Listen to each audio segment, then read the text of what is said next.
I had my first traumatic experience when I was 8 years old. My mom left me in the house one evening with her significant other, and he touched me in uncomfortable, very uncomfortable ways. And with that experience, I was confused about my sexuality and who I was. So I started wearing baggy clothes, dressing like a boy to try to cover my shape up so men wouldn't touch me or look at me. I tried to hide myself. I would fondle with my neighbor. Her and I would experience and explore each other. We didn't know what we was doing. The second traumatic experience I had with molestation when I was 11 years old by my mother's stepfather. And he molested me from 11 to 15 years old. And he paid me up until he died when I was 17 to keep quiet, to keep that secret, because he didn't want me to tell anyone, and he knew I had a dad that would kill him. You know, my dad told me, he said, if anybody touch you, bae, he called me bae, I was his bae. He said, bae, if anybody touch you, I'm gonna kill him. And you just let me know, and I'm gonna do what I gotta do. And I was afraid of my dad because he was 6'3", big old dark-skinned man from New Orleans. You know, I'm from New Orleans, born and raised in New Orleans. And he didn't take no mess. So I didn't want to tell him anything. When I was 12 years old, my cousin came from Minnesota, and she was a stripper and an active prostitute. And I had told her that I liked this guy. And she said, well, you better make sure he pay you. So I already had this secret me and my grandfather kept. You know, he paid me to keep my mouth closed, so I was good at keeping secrets. So keeping a secret was easy for me, and letting people touch me and get paid for it, it was easy. It was like natural. It became natural for me. So I began prostituting I began prostituting. I would travel to different states underage, and I would meet men, and I would prostitute and you know, have sex with them for money. And I did that all the way up until I was 23 years old. But when I was 15, I met this guy. I liked him. He had the nice gold teeth. I don't know if y'all know about New Orleans. We got gold teeth. He had the rims. He had the money. He was a dope boy, just like I liked him back then. You know, I liked the bad boys. He was one of them. So he asked me to have a threesome with him, and I told him, yes, I'm willing to have a threesome. Well, that threesome gave me chlamydia.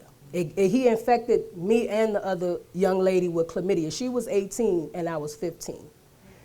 And my mom never took me to the doctor. I knew nothing about the doctor. I knew nothing about my anatomy or anything. I knew nothing about my body.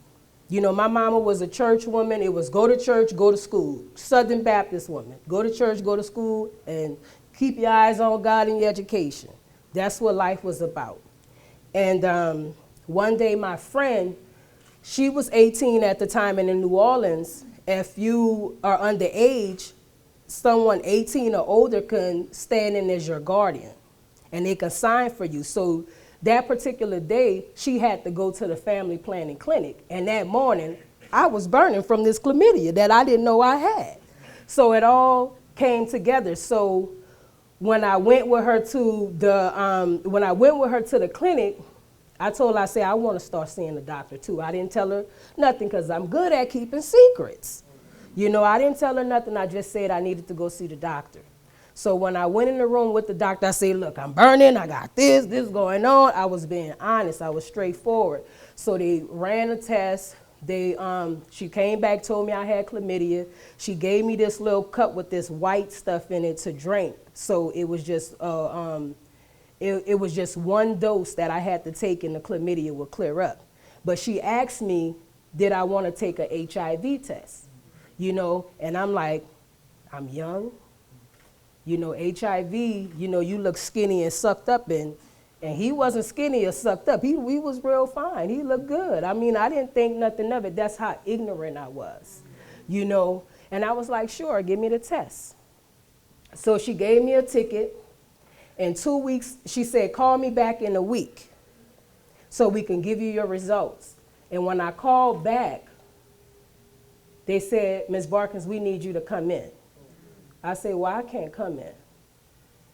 I said, you can't just give me the results over the phone. She said, no, we need to talk to you. So I called back and tried to change my voice to see if she gonna give me the information then. But she didn't give me the information. And it was like, we need to see you now. If you can't come to us, we will come to you. Where are you?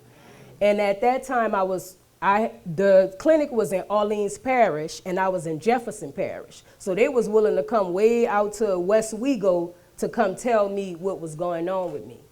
And when the health department came, I had a man in the bed asleep in the back with the people in the living room telling me that I came back tested positive for HIV. And my first thing was, let me see. I thought she was lying.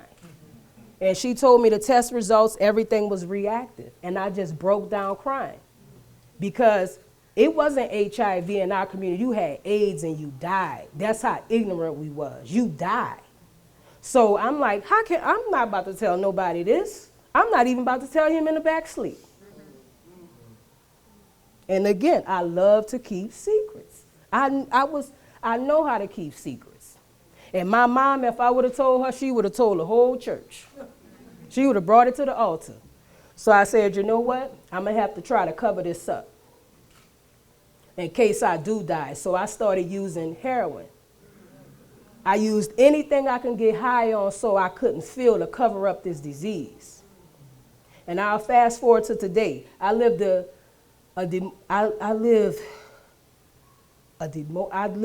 did some demoralizing things in my life that I'm not proud of. But I stand before you today with my head held high because I serve a good God. In 2009, God picked me up from the sidewalk because I hit so rock bottom on that smoking crack to where I was telling people I had HIV just for a sympathy hit because I hit so rock bottom.